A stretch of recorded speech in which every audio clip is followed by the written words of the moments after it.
A lot to talk about and not a lot of time to talk about it in. Basically, Manchin blew up Washington with his predictable move of not supporting the $3.5 trillion total spending package, and he wants a pared down version or basically a pause, is what he said in his op ed. Like, you can see a short that I published on it.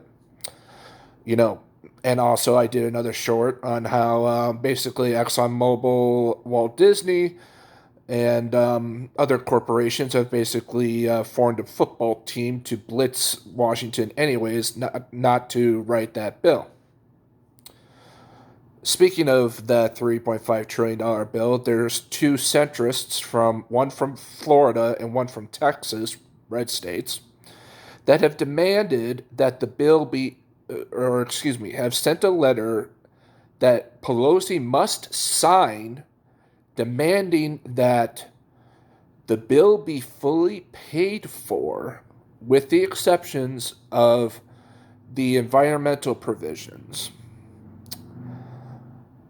And also that Democrats basically have 72 hours before the votes in case they have to confer with the Senate counterparts. And basically, they're trying to do this so that they don't mess up how Republicans passed their 2017 tax cut bill. Because in case you weren't paying attention in 2017, basically Republicans passed their tax cut bill by literally writing in the law in the bottom of the pages, sides of the pages. It was really a clusterfuck to end all clusterfucks. That's how bad that law is. And that's part of the law that Democrats are trying to fix in this new reconciliation package, which basically everybody that is rich is against.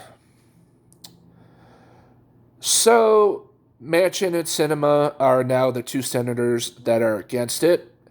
And now, let's just take those two centrists from Florida and Texas out. So we are now at 218. So there's 218 votes in the House, 48 votes in the Senate.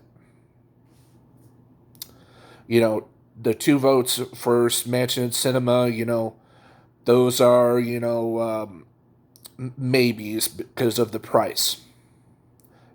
And maybe I'm being kind by saying maybe, because if you've seen my other videos, you know how I truly feel.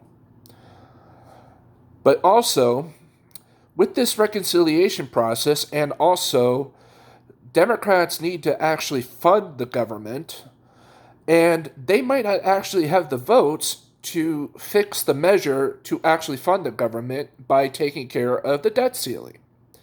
So they may have to pull a playbook out from 2011 that basically was, okay, it is so old, and it was only enacted because Barack Obama had to give Republicans something to fund the government back then, because the Tea Party had taken over officially.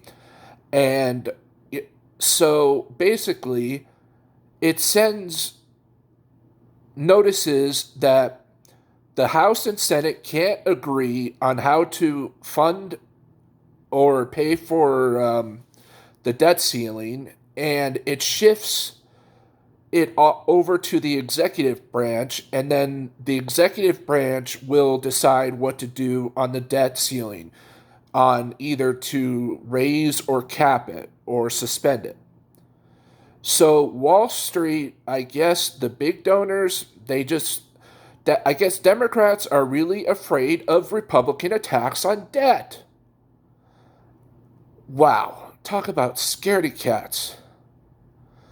I know, everything you do is subject to Republican attacks and vice versa, but the government is not a business. That is a myth. You can't treat the government like a business. The government is not a for-profit business.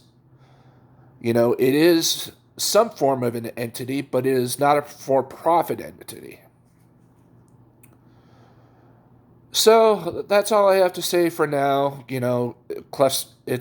all a clusterfuck right now.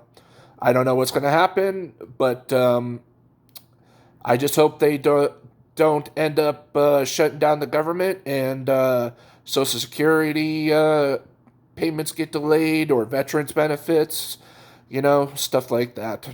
Basically the good times from 2011 to get repeated.